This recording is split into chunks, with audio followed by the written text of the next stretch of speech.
할렐루야. 오늘도 좋은 날입니다. 주님께서 오늘도 우리에게 선물 같은 하루를 주셨습니다. 하나님께 감사하고 또 예수님께 감사하고 성령님께 감사한 하루 될 수 있기를 축복합니다. 성령님 오늘 하루도 하나님 은혜 가운데 살게 하여 주옵소서. 우리의 눈을 밝혀 이웃들의 아픔을 보게 하시고 또 거기에 계시는 예수님을 볼 수 있는 은혜를 허락하여 주옵소서. 그런 마음으로 신앙의 고백을 우리 하나님께 올려드리겠습니다. 사도신경으로 신앙 고백 드리시겠습니다. 전능하사 천지를 만드신 하나님 아버지를 내가 믿사오며 그 외아들 우리 주 예수 그리스도를 믿사오니 이는 성령으로 잉태하사 동정녀 마리아에게 나시고 본디오 빌라도에게 고난을 받으사 십자가에 못 박혀 죽으시고 장사한 지 사흘 만에 죽은 자 가운데서 다시 살아나시며 하늘에 오르사 전능하신 하나님 우편에 앉아 계시다가 저리로서 산 자와 죽은 자를 심판하러 오시리라. 성령을 믿사오며 거룩한 공예와 성도가 서로 교통하는 것과 죄를 사하여 주시는 것과 몸이 다시 사는 것과 영원히 사는 것을 믿사옵나이다. 아멘. 시편 52편입니다. 시편 52편 1절부터 9절까지를 우리 같이 읽겠습니다. 포악한 자여, 내가 어찌하여 악한 계획을 스스로 자랑하는가? 하나님의 인자하심은 항상 있도다. 내 혀가 심한 악을 꾀하여 날카로운 삭도같이 간사를 행하는도다. 내가 선보다 악을 사랑하며 의를 말함보다 거짓을 사랑하는도다. 간사한 혀여, 너는 남을 해치는 모든 말을 좋아하는도다.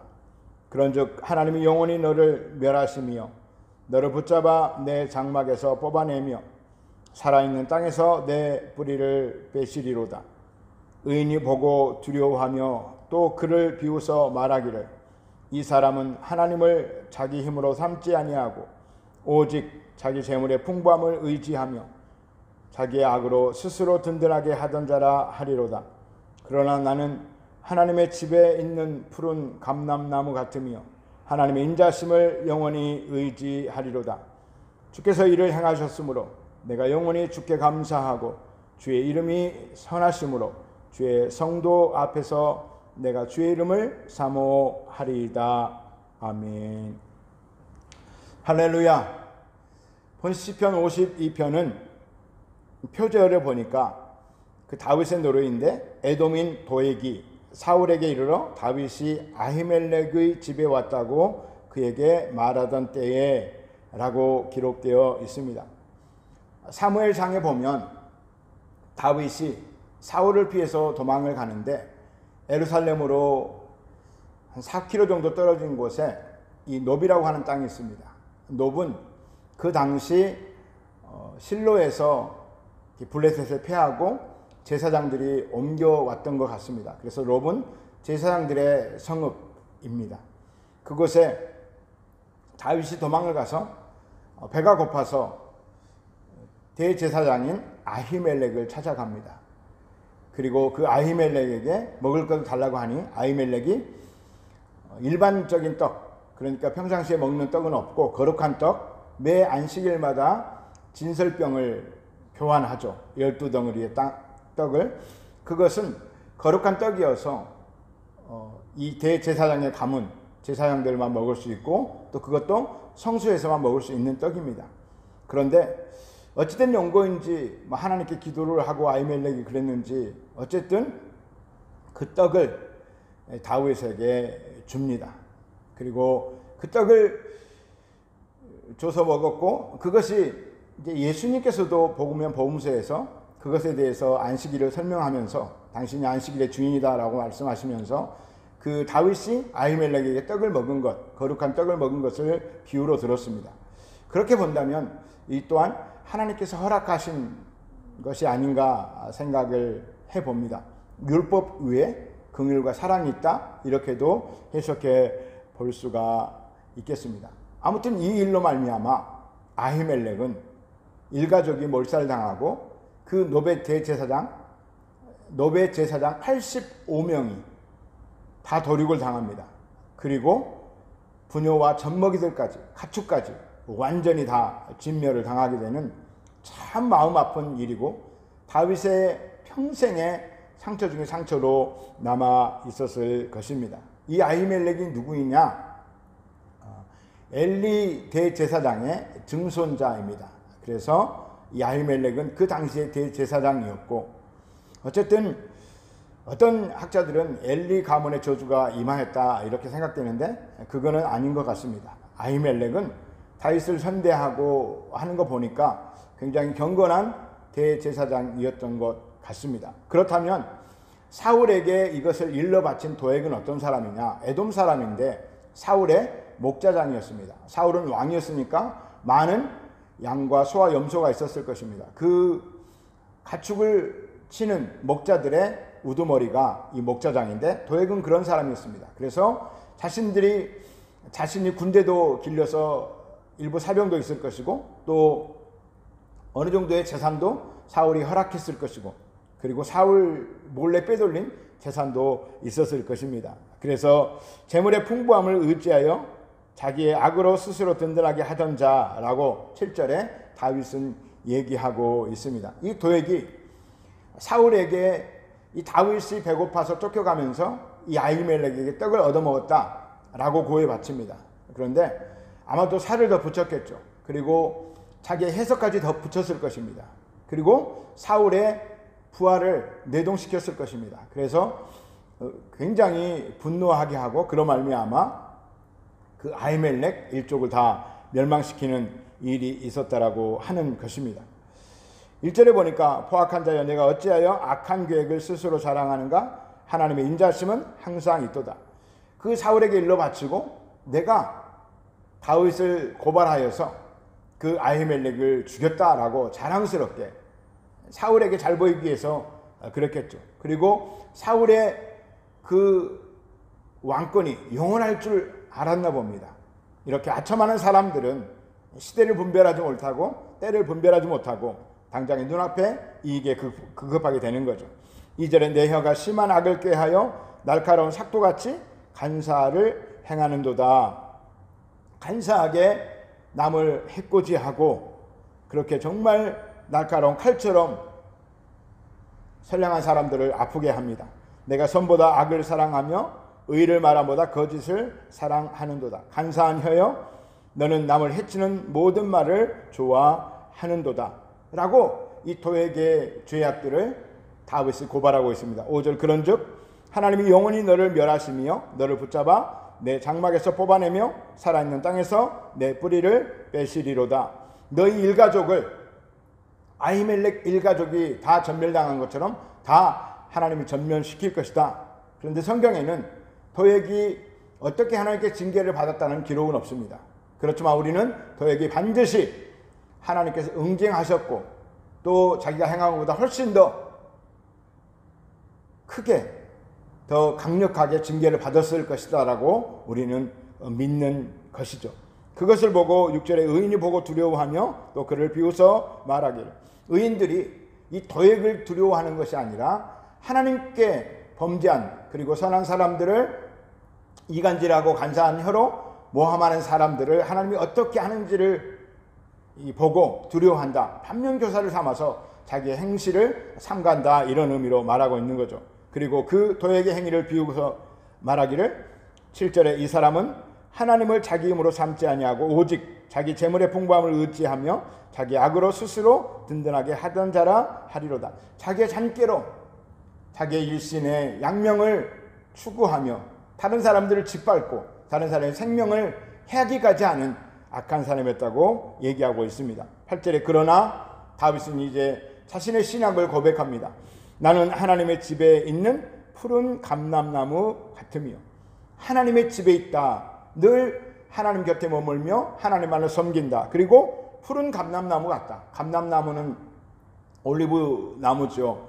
성경에서 예수님을 상징하기도 하고 이스라엘에서 없어서는 안 될 생명의 나무입니다. 그런데 푸른 나무라고 하는 것입니다. 시편에 보면 또 에레미야에 보면 시냇가에 심겨진 나무, 그게 하나님께 늘 뿌리를 두고 있는 나무는 가뭄에도 물이 마르지 않아서 늘 잎이 푸르고 사시사철 열매를 맺는다라고 성경은 기록하고 있습니다. 그래서 자신은 푸른 감람나무 같다. 도액과 같은 악한 이들에게 비유해서 다윗은 얘기하고 있습니다. 하나님의 인자하심을 영원히 의지하리로다. 자신은 지금 어려움이 있고 힘든 일이 있지만 하나님의 인자하심을 의지하겠다는 것입니다. 여러분, 때때로 하나님은 침묵하시는 것 같습니다. 주무시고 계시는 것 같습니다. 악인들은 이런 말도 있죠. 주먹은 가깝고 법은 멀다. 하나님은 멀리 계시고 당장 인간의 계략은 앞에 있어서 도액 같은 사람들이 흥황하는 것 같고 그들이 득세하는 것 같습니다. 그렇지만 결국 그럼에도 불구하고 잠잠히 하나님을 바라보는 사람은 결국을 승리하게 되는 것인데, 여러분, 다윗은 이 일을 겪고 나서 또 어디로 갔습니까? 블레셋 가드왕 아기스에 가서 미친 죄까지 해서 겨우 목숨을 부지했습니다. 그리고 아둘람 굴로 가서 다 소외되고 지친 영혼들, 그들과 함께 늘 쫓겨다니는 삶을 살았습니다. 결국 그럼에도 불구하고 다윗이 이렇게 고백할 수 있는 것은 결국 하나님께서 나를 승리하게 하실 것이고 나는 이러한 고난이 있을지라도 인간적인 방법 쓰지 않고 오직 하나님을 신뢰하겠다라고 하는 믿음의 고백을 하고 있는 것입니다. 9절, 주께서 이를 행하셨으므로 내가 영원히 주께 감사하고 주의 이름을 선하심으로 주의 이름이 선하심으로 주의 성도 앞에서 내가 주의 이름을 사모하리이다. 지금 당장 자기는 쫓긴 신세이지만 하나님이 마침내 사울을 그리고 도액을 모든 악인들을 물리치시고 선한 사람들을 자신을 높여주실 것이기 때문에 나는 당당하게 믿음을 가지고 백성들과 함께 선을 도모하라. 아무리 어려운 일이 있어도 하나님을 의지하고 하나님을 사모하라. 이렇게 말하겠다라고 다짐하고 있는 모습을 볼 수가 있습니다. 사랑하는 성도 여러분, 어떤 어려움이 있을지라도 주님만 의지하는, 악한 길을 쓰지 않고 잔머리 굴리지 않고 자기의 힘을 의지하지 않고 오직 다윗처럼 하나님을 의지하는 믿음의 용사들이 되시기를 예수님의 이름으로 축원합니다. 이 시편 52편을 보면 저는 늘 마음이 아픈 것이 이 아히멜렉의 삶입니다. 정말 우리가 언뜻 보기에는 죄 지은 것이 없고 악한 일을 한 것이 없는 것 같은데 단지 다윗에게 떡을 줬다는 이유로 자기뿐만 아니라 자기 온 가족 일족이 멸함을 받습니다. 얼마나 비참한 인생입니까? 얼마나 슬픈 일입니까? 하나님이 미리 좀 말리셨으면 얼마나 좋아요. 다윗 때문에 그런 것이니 아히멜렉을 숨겨주셨으면 좋잖아요. 근데 하나님은 여전히 침묵하고 계시는 것을 볼 때 다윗은 얼마나 이 아히멜렉 때문에 마음이 아팠겠습니까? 그런데 여러분, 우리가 이러한 것들은 사실 이 세상을 살아가면서 이해되지 않는 것입니다. 그런데 이것이 이해되는 한 가지 이유가 있습니다. 천국에 있는 것을 확신하는 사람들은, 그리고 이 시간이 우리 인생의 이 지구에서의 이 땅에서의 삶이 잠깐이라고 하는 것, 그리고 영원한 천국의 삶이 있다라고 하는 것을 확신하는 사람은 이것 또한 이해할 수가 있다는 것입니다. 무슨 뜻입니까? 그 도액의 관계로 말미암아 아히멜렉은 선한 일을 하고 죽임을 당했습니다. 비참하게 죽었습니다. 그런데 죽는 순간 하나님 어찌하여 지켜주지 않으십니까? 이렇게 기도할 수 있겠고, 또 다윗을 포함한 모든 선한 사람들이 어찌하여 아히멜렉을 지켜주지 않은가, 어떻게 이렇게 비참하게 믿음의 사람이 죽어가는가 생각할 수 있죠. 그런데 아히멜렉이 죽자마자 주님 품에 천국에 가서 보니 내가 억울하게 죽었네? 이런 생각이나 할 수가 있었겠습니까? 그래서 우리가 이 땅에 살아가면서 천국이 없다면 이해되지 못할 일들이 수두룩합니다. 그러나 천국이 있고 이 땅의 삶이 잠깐이고 천국에서 영원한 상급을 받고 주님과 함께한다라는 그 축복의 시간을 바라보는 우리에게는, 그리고 천국에서 지옥을 바라볼 때 내가 지옥 가지 않았다고 하는 것을 아히멜렉이 보았을 때에 이것은 전혀 불평할 일이 아니고 오히려 감사할 수가 있게 된다고 하는 것입니다. 예를 들어 볼까요? 어떤 선교사님이 정말 열심히 사역하고 먹지도 못하고 그렇게 오지에서 사역을 하다가 불의의 교통사고로 죽습니다. 순교를 합니다. 우리는 이해하지 못합니다. 하나님 그렇게 열심히 하는데 왜 지켜주지 않으셨습니까? 이렇게 얘기할 수 있지만 그 선교사님은 죽는 순간 천국에 가서 이 땅의 삶을 바라보고 지옥을 바라볼 때에 얼마나 하나님 품에서 영광스럽겠습니까? 여러분, 천국을 확신하는 사람들은 이 땅에서의 악인의 형통을 부러워하지 않고 또 이 땅에서의 하나님의 침묵 잠잠히 하심을 넉넉히 이해하고 받아들일 수 있다라고 하는 것입니다. 우리는 다 천국 백성입니다. 그래서 때로는 하나님 침묵하시는 것 같고 때로는 악인이 득세하는 것 같을지라도 하나님의 때가 있기에 곧 심판이 있고 우리에겐 영원한 천국이 있기에 넉넉히 이기는 줄 믿습니다.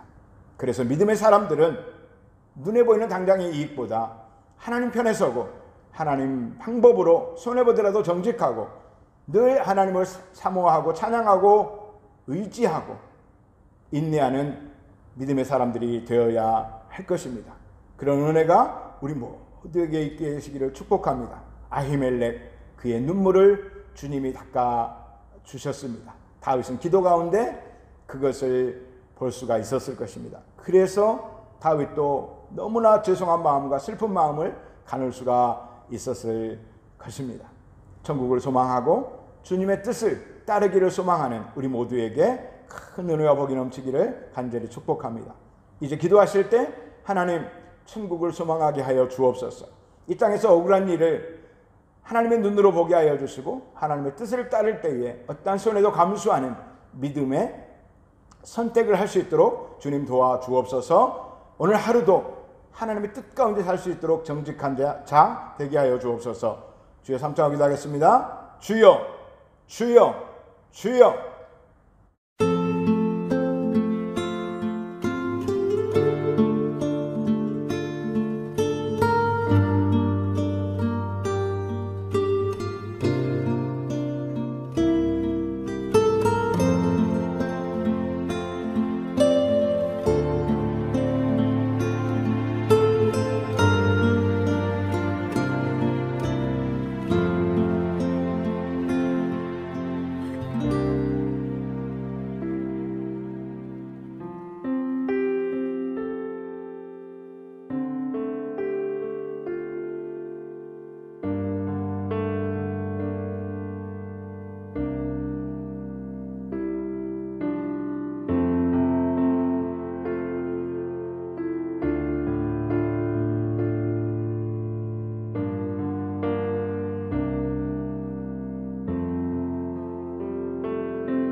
주